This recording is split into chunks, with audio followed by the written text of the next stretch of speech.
So this is gonna be the best video that I have released all year long. But that's beside the point. That's beside the point. We got a good one for y'all today. Oh my God, it's gonna be controversial. And by controversial, I mean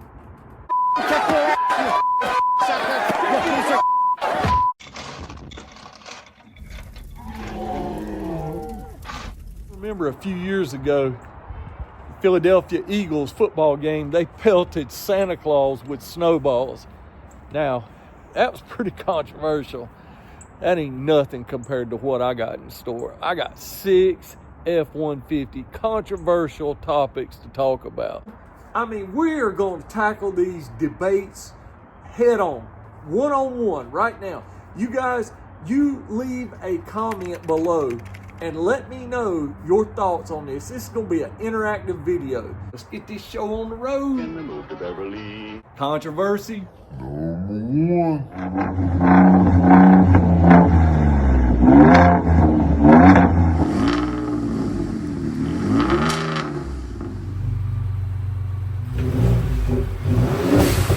That's right, y'all guessed it. Controversial topic number 1 is exhaust. Should I put exhaust on my F-150? And if you own a V8, absolutely. I mean, everybody knows the 5.0 is the standard when it comes to exhaust sound. Can't beat it. We all know that. So you 5.0 guys, y'all stand down on this one. So y'all taken first place. Yes, you got it. But particularly the EcoBoost. Should we or should we not do exhaust? You guys want my controversial opinion? Absolutely. Do not add any kind of exhaust or modify the exhaust on your EcoBoost. It sounds perfect the way it is. At idle, they may sound good, but wide open throttle is terrible. Ford actually went out on a limb and added an exhaust note to the stereo system. You think I'm kidding? Research that, research it. Yeah, they actually have an exhaust note come through the speakers to fool the passengers that it actually sounds better than it does.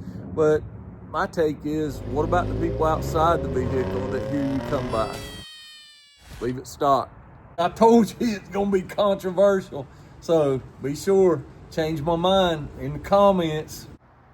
Controversy number 2. Should you spend the money on a cold air kit for these F-150s?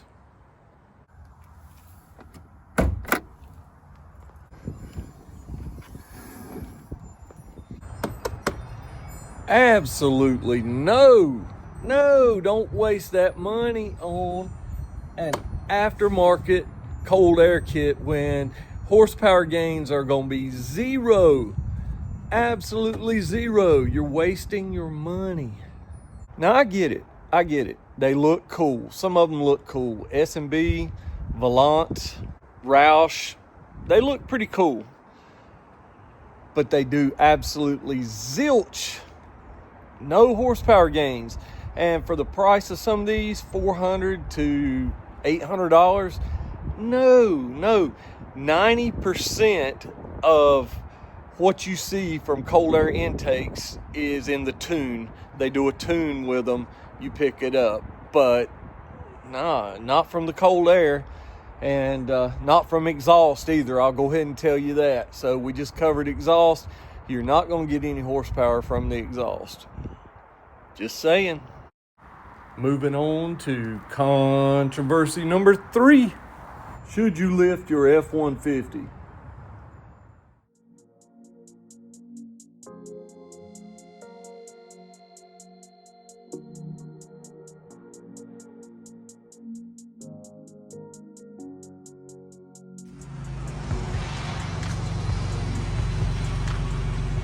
Heck yeah.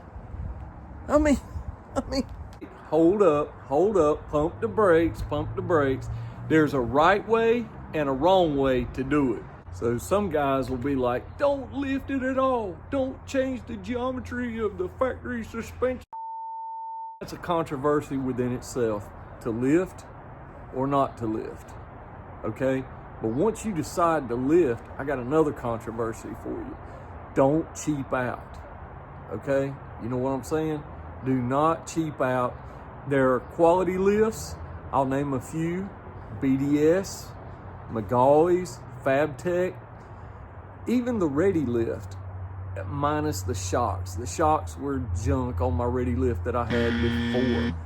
Staying on the topic of lifts, number 4. So some of you younger guys, y'all know what I'm gonna say. If y'all are riding around Carolina squatting, tooting, lean back, y'all know what I'm talking about. So the reason it's so controversial is because you've got millions of these kids out here, this younger generation, that love this type stuff. So, hey, if that's what y'all like, y'all rock it all day long. Give it the lean, give it the toot, give it the squat, do what you want to do with it. But I'm gonna tell you, as for the video, y'all get my thumbs down because it's not my thing. Mom and Daddy ought to whoop that. Hell, I can't even get in my own truck. No, seriously, guys, you do what you want to with your vehicle. I think the only thing around North and South Carolina now is it's become a law, and I think that's due to the headlights being elevated into oncoming traffic. And probably also the fact you can't really see where you're going.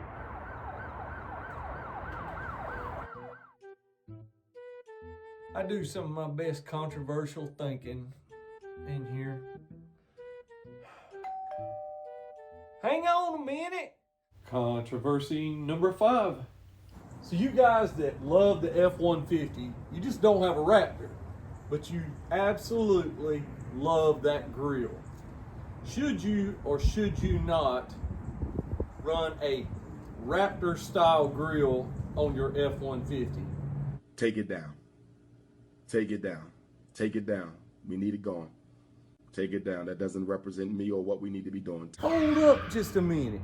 Let's not be so quick to rush to judgment.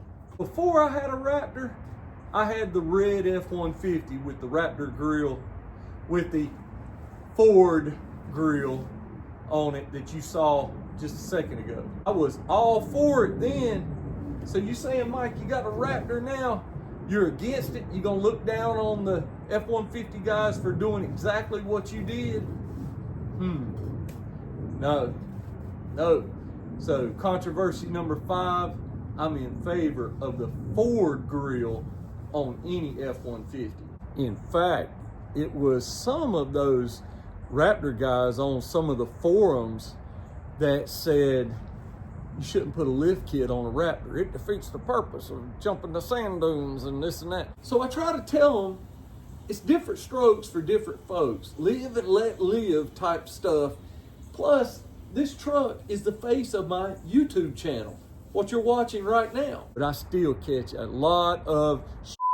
Moving along, number 6. So 5.0 guys, hadn't forgot about y'all. Y'all get back in here. Come on back in. One of the biggest controversies is definitely not between Ford and Chevy, which it has been over the years. It should be. It's a rivalry. But one of the biggest controversies is actually between Fords. And not just Fords, F-150s. Coyote 5.0 guys, EcoBoost guys. So like many of you guys, I sit around for hours researching. So I have had both. I have had a 2016 F-150 with the Coyote V8 in it, and I've had the 2018 Raptor.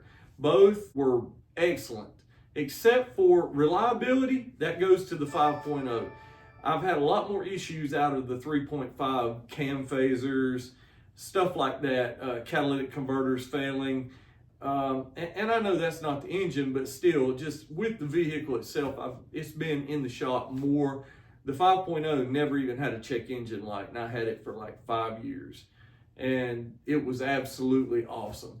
But when you're talking about speed and towing, okay, horsepower and torque, the EcoBoost wins hands down, guys.